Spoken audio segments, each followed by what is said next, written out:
για την πορεία. Και αν θέλουν να σε σκοτώσουν, οι θεοί, την ώρα κάθεται συνέχεια πάνω σου και πεθαίνει. Πού είναι 800 κιλά. Δεν είναι 80 κιλά, 800. 800 κιλά. Καπλώνει απάνω. Και είναι αόρατη. Αυτές η μία είναι πολύ κοντρή, η μόρα, η καΐδα είναι πολύ αδύνατη.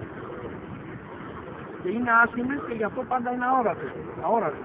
Δεν είναι φανίζονται. Ορατές δεν είναι δουλειές. Τι έλεγα μετά. Ο Χριστός και ο Απόλλων. Ο Χριστός και ο Απόλλων είναι το ίδιο πρόσωπο. Και τι έκανε ο Απόλλων?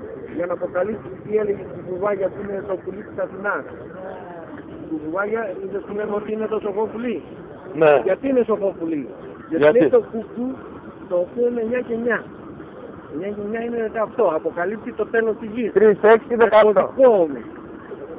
Ενώ τι έκανε ο Χριστός που ήταν ο Απόλλων? Τι αποκάλυψε?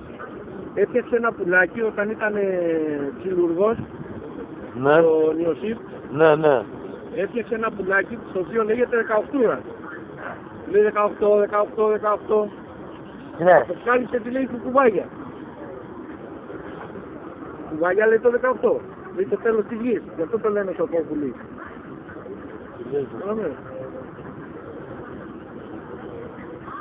Και ο Απόλλων αποκάλυψε με τη 18 ακριβώς. Ξέρεις πλέον. Ήτανε ο ίδιος που έφτιαξε και το άλογο της Τρίας.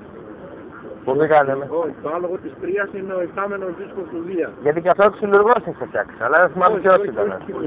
Ναι, ξυλουργός. Πρόσεξε τώρα τι έγινε. Το άλογο της Δίας, της Τρίας, καταλάβανε οι Έλληνες της Τρία, ήταν ο υπτάμενος δίσκος του Δία. Όλοι οι θεοί είχαν κορυφή, η μισή με την Τρία, η μισή με τους Έλληνες και πολεμάγανε. Αλλά οι αυτοί που ήταν με τους Έλληνες, που είχαν υπτάμενους δίσκους οι θεοί, δεν μπορούσαν να περάσουν, υπήρχε μαγνητικό πεδίο πάνω από την Τρία. Ο υπτάμενος δίσκος του Δία όμως, που είχε χίλινη επένδυση, το πήρε ο Οδυσσέας, πέρασε το μαγνητικό πεδίο της Τρίας και την έκαψε την Τρία. Και για να τον τιμωρήσει ο Δίας γιατί το έκλεψε ο Τός, του χάλασε το πιδάλιο με τηλεκοντρόλ, του χάλασε το πιδάλιο και ο Οδυσσέας περιπλανήθηκε στο διάστημα. Δηλαδή ο Οδύσσιας δεν έγινε εδώ στη γη, έγινε στο διάστημα. Και οι συμπληγάδες πέτρες, ένα θα σας πω απ' όλα, είναι όταν είναι ο Χρόνος, ο πλανήτης Χρόνος που έχει γύρω-γύρω τις πέτρες. Ο δακτύλιος. Για να το περάσεις είναι πολύ δύσκολο.